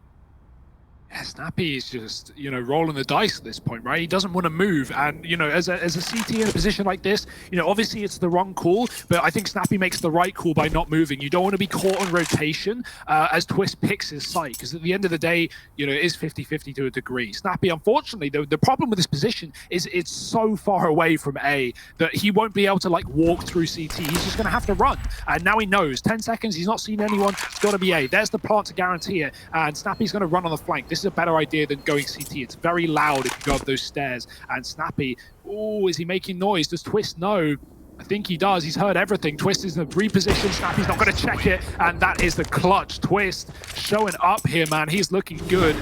25 kills, was silent on Nuke on that CT side, but he has shown up today. And Hampus as well, also at the top of the board. Like, that's good for Hampus. He was struggling individually when he joined this team, and we know he had big boots to fill with Lekro being a very capable player. But I think, if anything, it points to the players of NiP who have 10 kills, 16 kills, 13 kills, Rez, Plopsky, Norg. We need a little bit more out of these guys if they actually want to take this win in OT, because that's where it will need to be. Especially because, like, you think about someone like Nork, right, and think about the impact he's had on every map across this series, and it's just usually the impact he's having for NiP. It's normally massive, right? If you think back to Nuke, it felt like Nork was like one of the only guys in this server fighting the good fight for NiP. And so to see him fall silent here at such a critical juncture, it really is kind of saddening for the Swedes. Now, they're only up against pistols in this round, but Magisk with a hell of a flick. Hampus just got wiped off the face of the earth. And now they set up to try and hit B, but Astralis have got 4 players stacked here. It's only the pistols, but they still might be enough. Magisk, oh my goodness, a third! What is he doing? He's somehow made this round feel doable. Magisk, come on, man, this has been stellar. But surely it gets put to a stop soon. Magisk, so patient, finally dealt with by Rez. Device still sitting close, looks for the trade, and Rez gets caught looking the wrong way. It falls onto Twist once again. dupreeh up through short. Twist with a hell of a flick of his own, and down to the 1v1. This round is chaos, but Twist is going to deliver the clutch. NiP, 12 to their name. A damn good try from Magisk. One hell of a D ground from him. Each and every one of these kills is, well, maybe not this one. This one's sick, but that's ridiculous. The third. Oh my goodness. Either one of these teams want this so much, Hugo. They're both fighting tooth and nail. And this is incredible. Twist just won't give up, man. He will not stop. He will not drop. And even though dupreeh got the info, I think Astralis were probably a little bit scared in that 2-1, not wanting to mess it up. dupreeh got the info. He heard Twist drop his gun, and he actually could have peeked while Twist had a Glock out and no primary weapon, but he didn't. He waits for his teammate, and like, that's the right play, of course, but that actually loses Astralis the round because no one kills Twist when he's viable. But yeah, they fight him when he's got a gun, and that's just an unfortunate round, but boy, oh boy, are NiP giving us everything in this series. Astralis, never known to have problems closing games, but this is not the Astralis that we know anyway, so can they push it over the line? Another execute. These have been great towards B for NiP. They don't have a great buy behind it, though. Double Mac 10, they're going to have to get in the face of Astralis. Oh, Yugi down in the pit just gets deleted. It's going to fall to Magisk to try and have a stellar hold once again, but he does have Snappy fighting valiantly alongside him. Is it going to be enough? Rez and Plopsky don't seem to think so, as they've taken this B site by storm. Device is left to try and save the AWP, and NiP, 13 rounds to their name now, as this one will get given over. Hugo, I wasn't believing at first, right? It didn't look like NiP had it in them, but in these last few, some big clutches from Twist maybe has spurred the rest of the gang on and has reminded them just how doable at least seeing this game through to an OT is. They've broken the money of Astralis again, and Device, this AWP is going to be all they have in this follow-up round. So maybe a 14th loaded in the chamber for NiP, as long as they're able to get past Device and his dastardly AWP in round 29. Yeah, this is huge for Astralis that they're still here, though, right? Like, in the Danish group of death, they were in a group with G2, Heroic, and North. 3 of 4 Danish teams, and Astralis come out second in the group, just below G2. North being the one team who didn't make it through, and Astralis, it's for good reason here. They might be able to continue in this tournament. They have 2 rounds to guarantee that fact before things get tricky. And boy, are they going to get tricky. If NiP bring us to OT, you have to remember the momentum factor as well, Harry. That'll be, 5 rounds in a row for the Ninjas. So they are, really going to be feeling it and ready to take us there. Astralis having an eco round here with that solo AWP. It's very important Device survives this round, no matter how it goes, if he wants to bring that in the follow-up. There is lost bonus, of course, for Astralis for round 30. And that's why everyone's kept just above $2,000. They're going to be fine to buy, but ooh, this is on a nice edge. We've seen both teams win ecos and get very close as well. So if Device can provide, an opening kill or 2 here and set his team up to run an aggressive pistol round on a bomb site, then maybe this is winnable. Even rounds like this are ones that you can't count Astralis out of. Device flashing long scares these T's a little bit, but no one's pushing off the back of it, and Device is playing toilet, so he's actually going to give up the A site here essentially and try and fight for this position instead. His team have begun a rotation up, and look at this call for Astralis. I love it. They are sneaking 3 up from B, which has been silent all round long. They have no reason to believe it's anything but A, and they are correct in their assumption. Majiskin is the Eagle again. Can he deliver? Does find the first, but it gets traded almost right away. Device is off. Nails one down towards toilets, but Rez is hot on the heels, and the trade comes in. It's down to the 2-on-2. Yugi and Dupree armored on the USPs right now, but an AWP's been retrieved for Dupree. 1v1, as Yugi was somehow able to remove a man before he goes down, and it's Twist once again. He has clutched so many of these rounds to get NiP here. Is it going to be another case where it falls to Twist to do it? He gets it over the line, a 1v2 for a brief moment, and Twist, the clutch king of NiP, has kept the dream alive once again. 14 on the board now. I've got to say, Astralis needs so many props for trading in that round, man. They set up so excellently. Magist with the first line of defense. Device hits an AWP shot. A player hides on the dice, denies the bomb plant, delays it. There's just so many levels, so many layers there for Astralis. And, you know, they're not going to win it, but that was a full eco aside from the AWP. And Device only gets away with, like, I think 1 kill, maybe 2. So, you know, great attempt from Astralis. And they've softened up the money of NiP. Not that that matters. It's the last round here. And I think Twist wanted to save that AWP. He looked at it, but then he looked away. I couldn't tell. The timer ended, so maybe he wanted it, maybe he didn't. But let's remember, he's clutched all these rounds with the AK, so maybe this is the right call after all. Looking for 30 kills and looking for 30 rounds. NiP in the final one of regulation. We have that double AWP for Astralis. Dupree is alone in the toilet here, and he is gone from the round.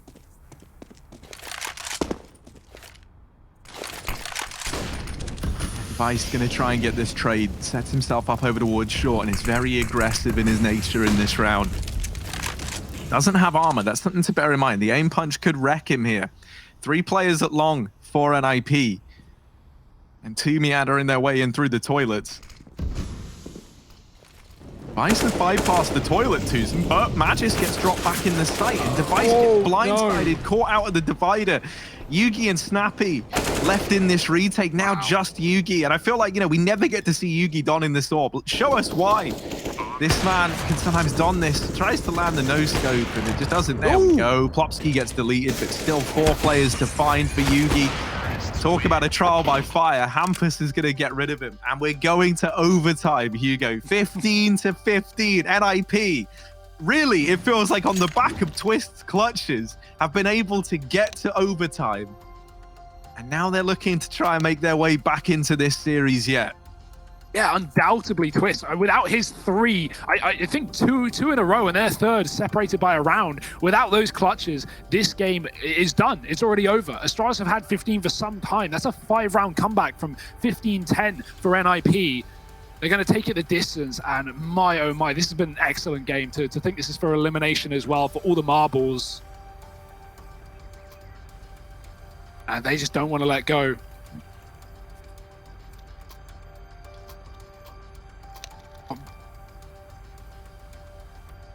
Our PGM has dropped, Harry. I imagine that's the case for you too.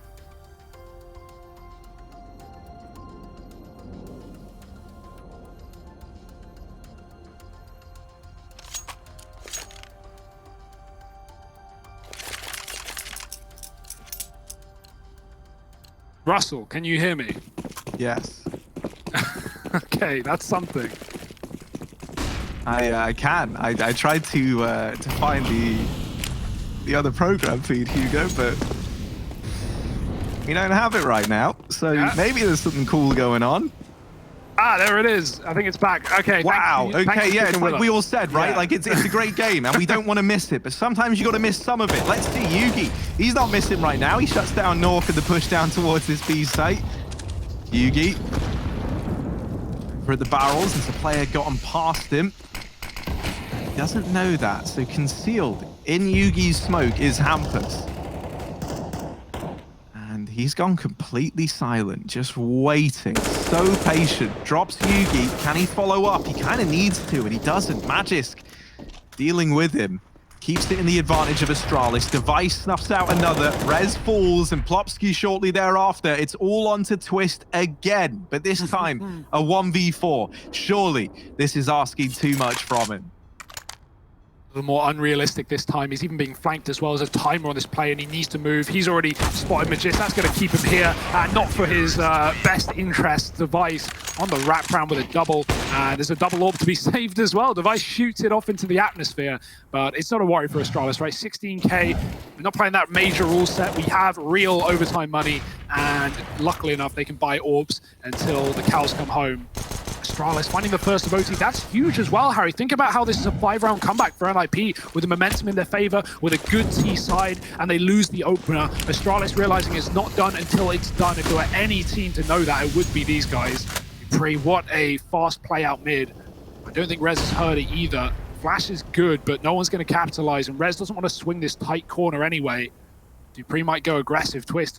Oh, timing is everything. He's pulled out his pistol. Dupree has a chance here. The grenade is in, and he hasn't been spotted. Twist gets away with his gun and fires off a shot. Rez now knows a man is close. He saw that grenade come from Device. Snappy in connector, moving off at the worst of times, but he does recover the shot, finding a trade to Plopsky. He needs to watch his back as well, falling quickly as Device takes up the middle area with the orb. He is 30 kills deep after that last round. This bomb is leaving B for NiP, where they have 2 players sat right now. Oh, Rez, big kill onto Device, and they can speed up towards A, which is where the bomb wanted to go. The Astralis know it, though, and they have immediately caused a huge rotation of their own. 2 towards top, 1 more on B throwing utility, just to keep NiP out of the sight.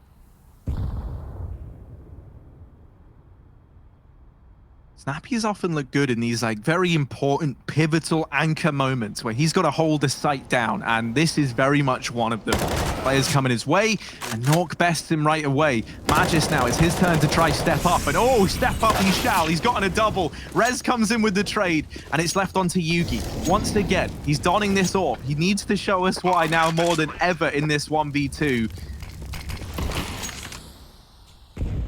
Up, going to give away his position, doesn't really find too much damage onto Twist, and now positioning into the bank. Twist is already on this angle. This is a damn near impossible fight for Yugi to win. Ooh. Missed shot from Twist is going to give Yugi a little bit more room to maneuver.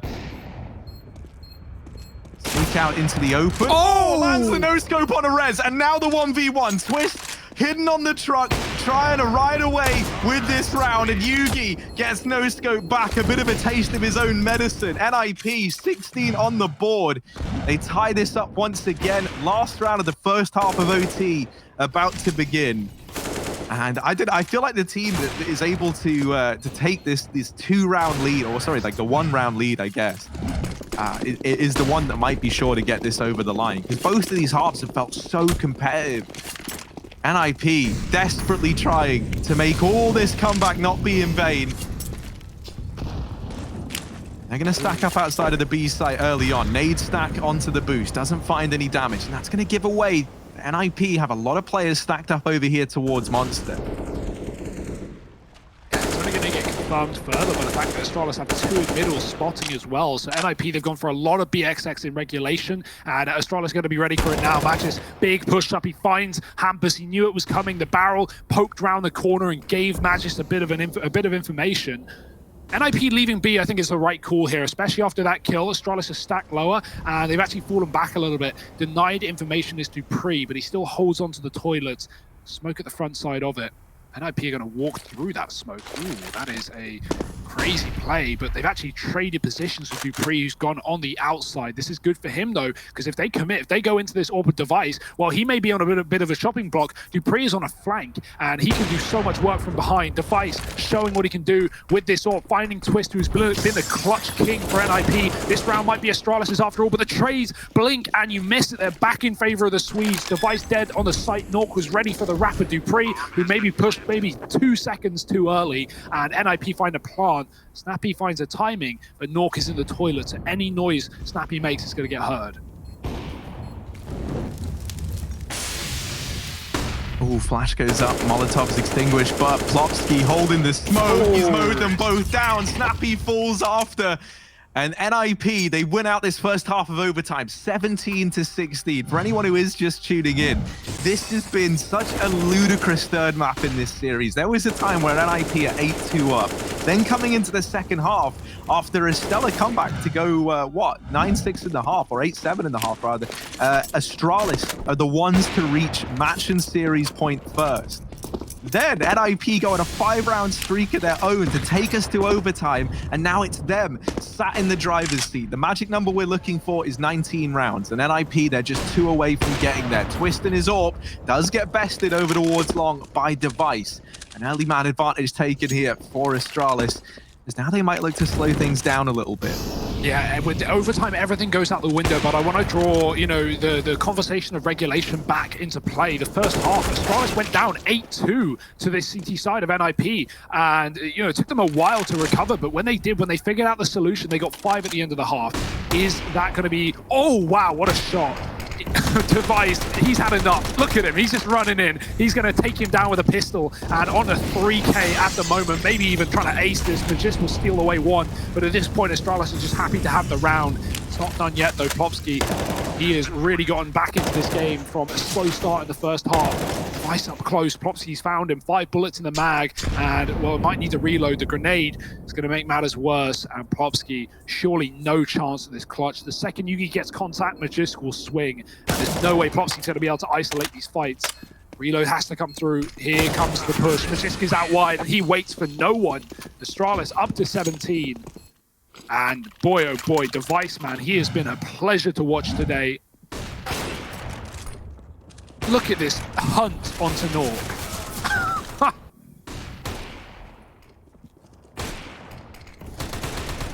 Despicable. And this is it, first and 19, 2 in a row, or a second OT, either one's available.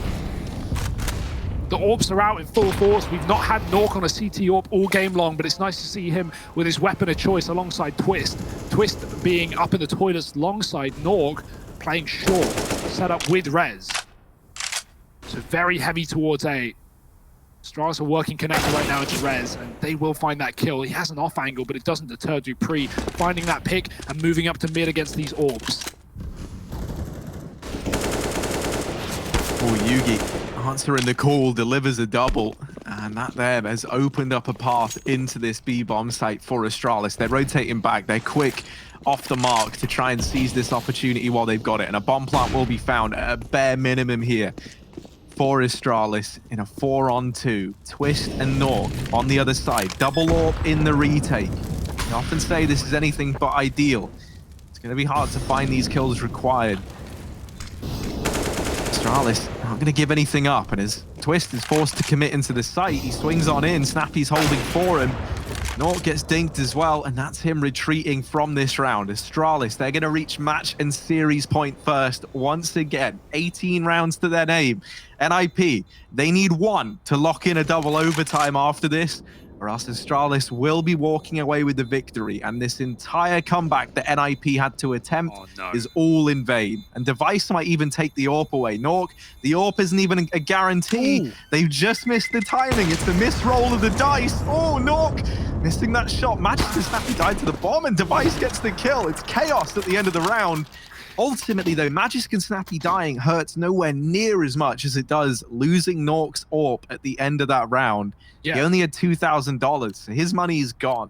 I didn't look, so I don't know if they were trying to escape, but I'm just going to presume that they both sat on the site and died because it's last round. They have unlimited money. It physically doesn't matter. Just, you know, guarantee the round win. Make sure no one's sticking the bomb. They didn't know where he was, but losing the AWP is a bit of a problem for NiP because they actually can't afford the rebuy, the second AWP, and so, you know, they could have if they took some hits elsewhere, but they won everything, and that's actually a bit of a problem. But a problem created by Device. He's made many. In this matchup, at least for NiP. Nork pushed up the flash, good flash, but the shot is to be desired. He will get a kill, but Dupree is so quick on the trade. Him and Device have just been unbeatable. And Magist, I mean, all 3 of them have been sick, really. Top of the server, those 3, and Astralis a round away from victory. or a round away from starting it all over again. Device silently dropping. That's important because Twist is close to the toilet. And Device, is he ready for this one? The flash is in. Twist hits a shot before it pops, but there should be a trade. There's not. Magist doesn't want to lose the bomb, so he doesn't go back in, but he actually had a chance to get that kill while Twist was full white. It's a bit of a problem. Astralis a man down. Double OT looming. They're going to go for a B crunch, but NiP are one step ahead. 3 players here.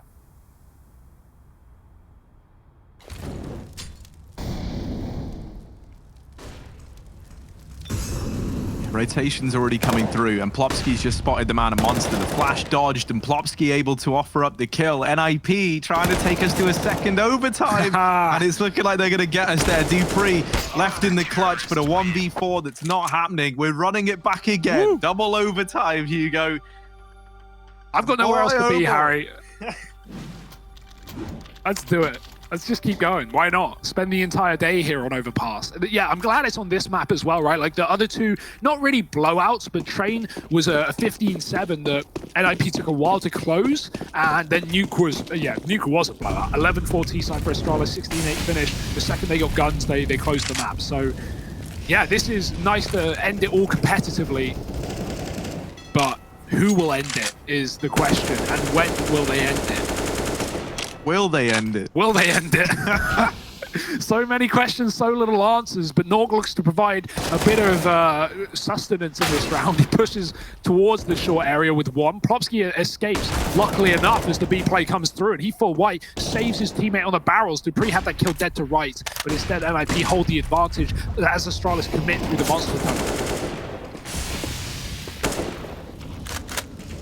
That nade could stand to do a lot of damage, and it really has. Oh, Rez. What? Oh dear, the Org down from heaven has locked this round in for NiP, surely. It all falls onto Yugi in a 1v3.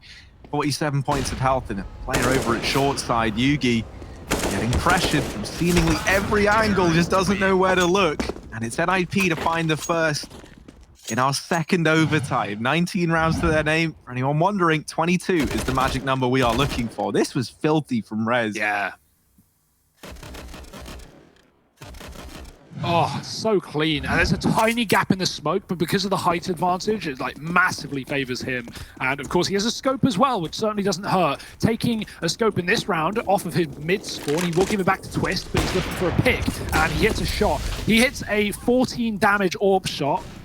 Boy, that is not the most standard, but I guess he'll take it, right? What else can he do? Gives that gun back to Twist, who will hang around in the toilets. He managed to get a kill here last time and fall back. It's going to be another long flash missing for Astralis. It goes deep, and Twist is holding a tight angle with 2 kills. Device dropping Rez at the corner, going to come back in for more, but he needs this one, and Twist will not let it go without a fight. 3 in the round, and it might just be 20 here for NiP.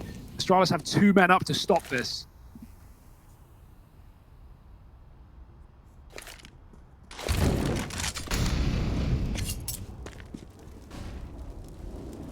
Snappy has retrieved the bomb, and he's going to look to join up with Magisk over here towards mid.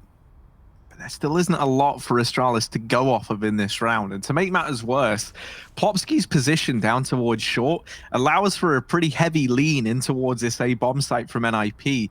They've still rotated Hampus down towards B and split this 2-2. Which is an interesting decision considering Plopsky's aggression. He can't keep an eye on Monster, so I guess you justify it like that. And you're pretty comfortable taking this fight and then rotating based on where the engagements come through. Now, Twist has seen these players at long. That's going to prompt the rotation from Hampus back towards A. He starts to make his way up now. Astralis trying to pressure this long area, and Twist swings on out to take the fight. Now back on it with the AWP, and he's on for the ace. Twist. He's been the clutch king, but now he just wants to take this whole round by storm. And 4 kills in it. It's left onto Magis. Oh, so little time. Nork's going to finish things off. Ooh, it's a shame. It's a nice try from Magis at the end, but with 7 seconds left, even if he kills everyone in the site, he can't win the round, which is the heartbreaking thing. I think it was Plopsky down towards toilets, right? On that con wrap, would have just hit, not given the kill up. stat padding and style points either way, but that will not save you from elimination. Astralis are only 2 rounds away from being knocked out of DreamHack. And Harry, they had match point with a 5-round lead over NiP on this map. And not only has it gone to overtime and another overtime, but now Astralis, they might be dropping the ball at the finish line. 1 round left of this half. The CT side, NiP want to go flawless. Astralis just want to put a round on the board. Help them breathe again. Right now, it is a chokehold for NiP with 4 players on the B-bomb site. Twist watching deep on middle. Not scared of a long stack. Rez. Oh, dear, he's got a grenade in his hand. That could be a problem, but he spotted Dupree. The nade is good, and the shot is better. Rez doesn't need to scope. If anything, it's better without it. Oh, dear, the molly pushes him to the pillar, and Astralis are committing here. 3 out of Monster. North with another. Rez waiting for the right time to strike, and 1 by 1, Astralis are getting picked apart in this B-bomb site. There's nothing Device can do, even with a kill. It's a flawless half in the second overtime for NiP. 21-18. They need 1 round, and they have 3 chances to do it. Astralis, they had 5 chances. They couldn't convert. NiP, your time to shine.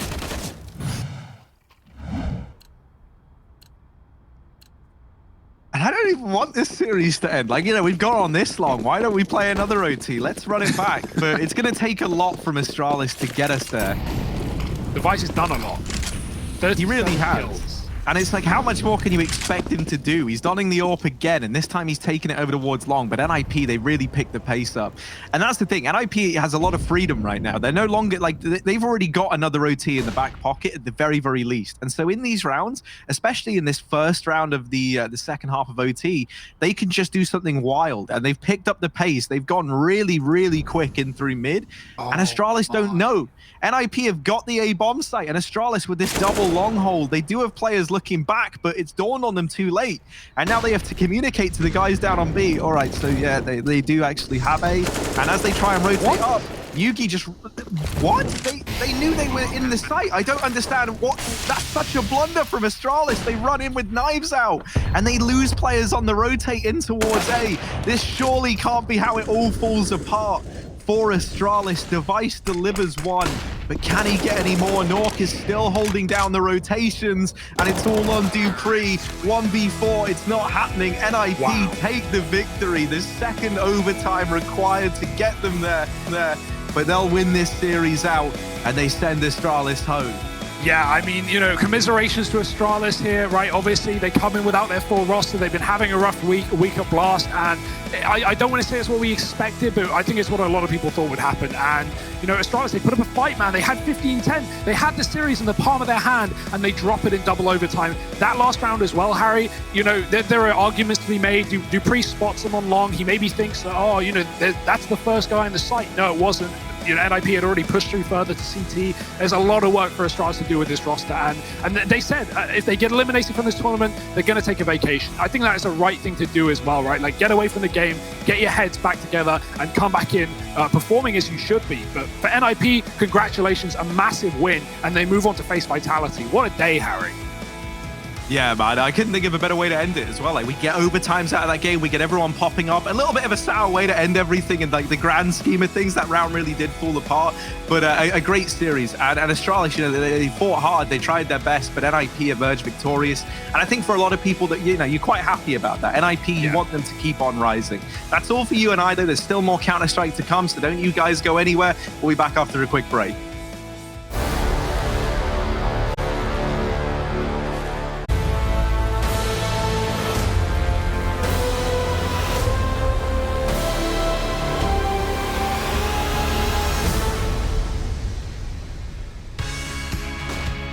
Well, we finally got there in the end, and there were several plot twists along the way, to include this young man, Twist himself, putting the team of NiP on his back for the most part and getting them through this struggle, getting them through this trying time that is playing Astralis right here. Well, guess what? NiP have done it. Astralis fans are mauling all over the world, and now that leaves us with an eliminated Astralis and NiP that move on here within our brackets. Welcome back to DreamHack Masters Spring 2020, everybody.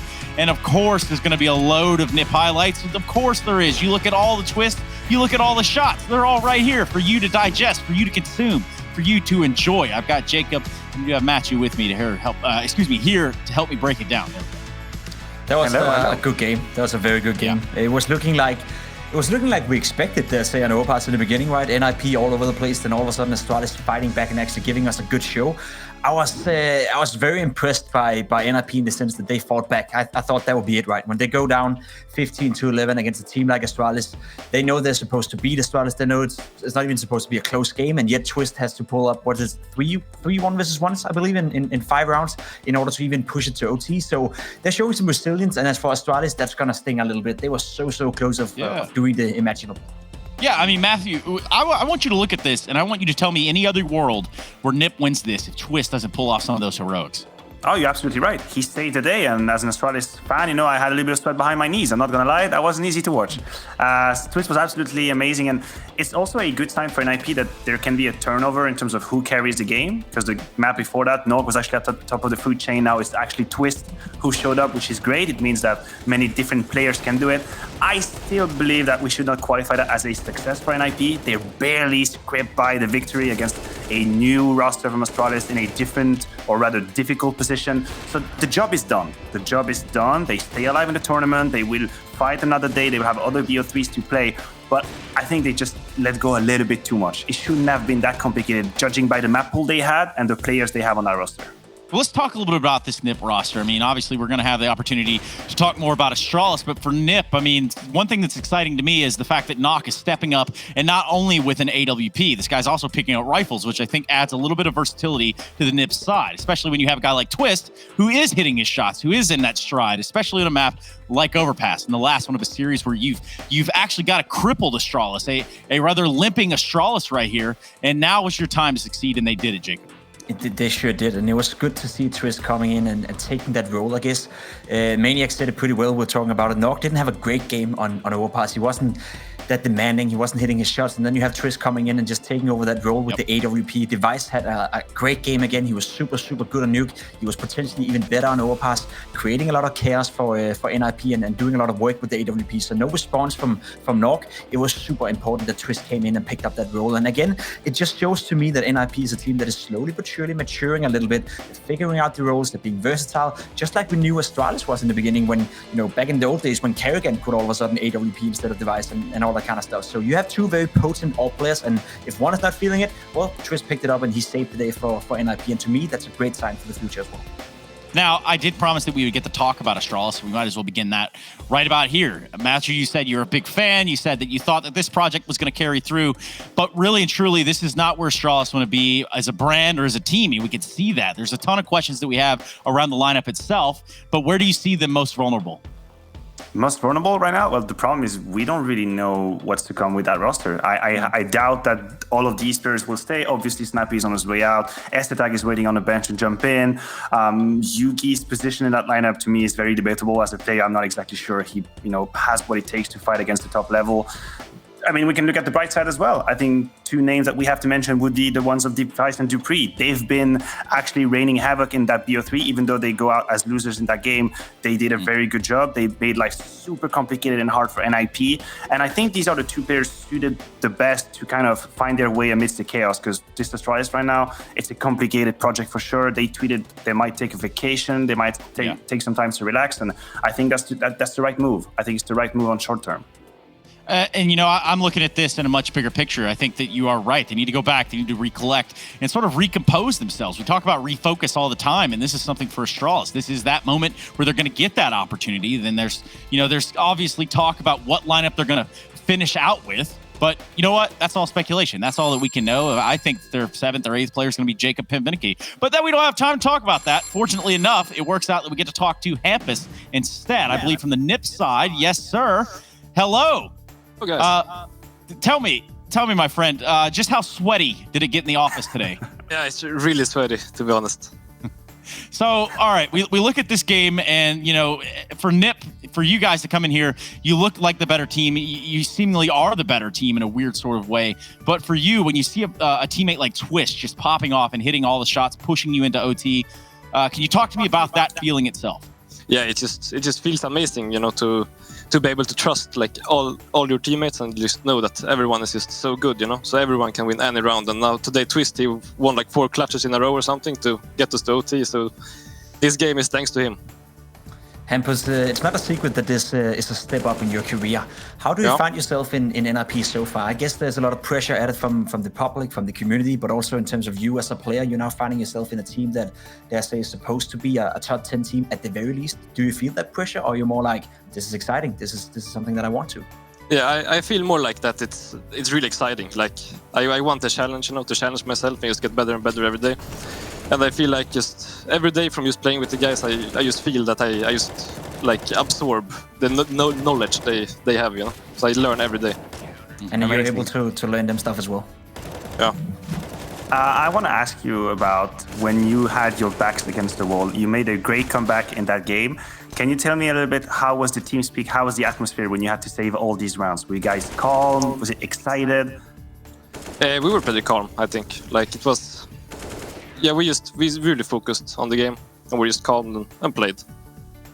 Nice. I talked a little bit to Threat, the coach. I interviewed him, I think it's 3 or 4 weeks ago, and he said that one of the biggest weaknesses within NiP right now is the mentality of you guys. When you get off to a bad start or when you feel the pressure, you guys have a tendency to shut down. Is that something you've experienced as well? Is that something you're working on, or has that completely been rewrote since you came into the lineup?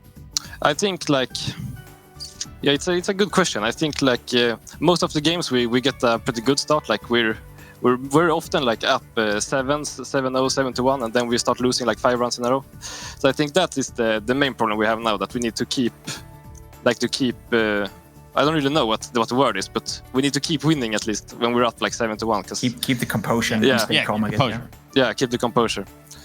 So, Hampus, I look at you here, and then I look at this NiP lineup, and I think, okay, this is a team that, yes, you're in the lower bracket currently. You just beat Astralis. And you being new to the team, I kind of wonder, what is something that you want to build upon within the team yourself? Like, what is something that you weren't happy with from day one? That's a good question. I don't know, really. Like, I focused a lot on there's a lot of new call-outs, new tactics and stuff, new voices I need to learn, and it's like right now I'm just focusing on the game. Like I'm changing some stuff, but we're keeping some stuff that they had some from before, so we're just trying to find a good balance there, and I just need to learn everything. It's still a bit messy in the head. Do you feel like you're pretty far away from knowing it all? Yeah, I think so, a bit, but it's, as I said before, we're getting better day by day. Yeah, cool, man. Well, I think we'll leave it there on a high note, a good note. Anything you want to say to NiP fans? I give Threat the opportunity, and I think you've earned one too, Hampus. On Swedish or English? It's up to you. I think our production crew would appreciate Swedish, so let's go with that. Tack till alla som kollar. Det är för er vi spelar, så tack. Tack. Yeah, thanks, man. And thank you. We will see you around. Thank you very much, Hampus. One of the newest and greatest additions there to the NiP side of things. And of course, for NiP, it hasn't ended here. This is not the end of their journey. In fact, this could be the very beginning. If you think about the composure that they're talking about, if this was enough to give them that sort of confidence or that sort of build that they need going forward in this bracket, then they just got it. Yeah, I think that was a great game. I think this is a great learning experience as well. Let's be honest, right? Astralis should have won that game. When they were up 15-11, they got down to those 3 1-1 against Twist. Astralis should have won one of them at the very least. So they should have been out of the tournament. So the fact that they get by, they show that composure. They now sit back and think to themselves, we got off the scare. It's a great learning experience for the guys now. When they face Vitality in this lower bracket, they have to step it up. Otherwise, they're going to send them out of the tournament. So they cannot be happy. They cannot be satisfied. But they can be, somewhat comforting in the fact that still with them not playing up to 100%, they can still win games. And again, to me, that's a great sign for the future. When you're able to win when you're playing at 70 or 80%, that's a sign that you have something good coming for you. Yeah, and for Maniac, I think the word that he's trying to say is soulless, maybe. It's just like that little bit of a nice patch within, what is otherwise gray grass. Yeah, absolutely. And I completely echo Jacob's sentiment. When you are able to win games and you're not doing your best, it gives you a certain feeling of confidence that even if games start in a very bad way or you find yourself with your back against the wall, then actually you can come back. Surviving this game, I think, might be very, very important for NiP's future because they had 15 against them. It was map number 3. They were one step to fall into Grand Canyon or wherever you want to picture that. And they didn't. Actually, they survived all these clutches. They stayed alive and they won. So it's one of these experience that you keep the back in your pocket and you can actually do it. Yeah, and for us, it's not completely over here either. We're going to get the opportunity in just a few seconds to talk to Zonic. That's Papa Zonic. That's that could be your dad, Jacob. We don't know. Oh, there he is. Potentially. Let's call him right now. All Let's right. see what he's got to say. Perhaps he's got some words for us, some wisdom. Zonic, it's very sunny outside, and you look very unhappy, and I can understand why. It hasn't been a great day in the office, but moreover, I want to ask you, Zonic, about Astralis in its current state. What do you have to say?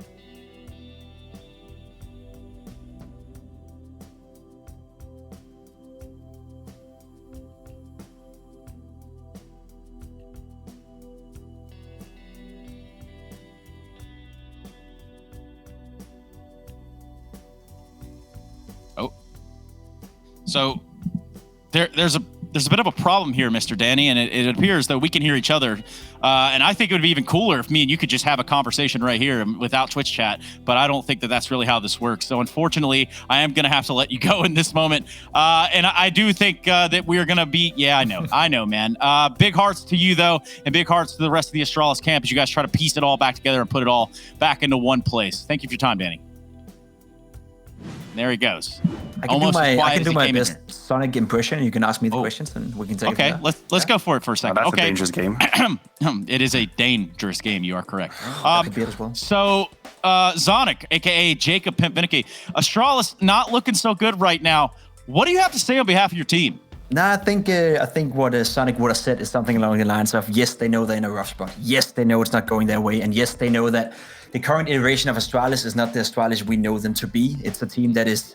It's as I worded it on my own Twitter, right? They're just trying to do damage control right now. They know they're in a rough spot. They know they're in a rough state right now. They don't have the players desired to be on the lineup. They had to go out and get Snappy. He wasn't even the first choice. Nothing bad against Snappy. I think he's been doing as good as he could in this lineup, under these circumstances. But a fact of the matter is that right now, a team that is supposed to be the best in the world is performing not even as a top 10 team. That's simply not good enough. Whether that's on the players themselves, whether that's on the organization, whether they just need a break, there's plenty of questions, plenty of answers to be given to us, I guess, over time. But for now, we can just conclude that Astralis is nowhere near to be found where they should be. And I think it's okay to give them the slack that, yeah, they've been the best in the world for more or less 2 years straight. So if this is the first real crisis they have, let them have it, let them find a way to fight back, and let's judge them after that one. And I look at this and I think, man, if it left Zonic speechless like it did, then it must be real bad over there in the Astralis camp. I'm just kidding. We got some more games coming your way. That's going to be G2 taking on Navi in an upper semifinal, Big versus FaZe Clan. But for me, I'm out of here. I'm done. Finito, Mr. Banks will be taking over. And that's it. So we'll be seeing you a little bit later. Don't go anywhere. The G2 Navi waiting room is right here. We will be right back.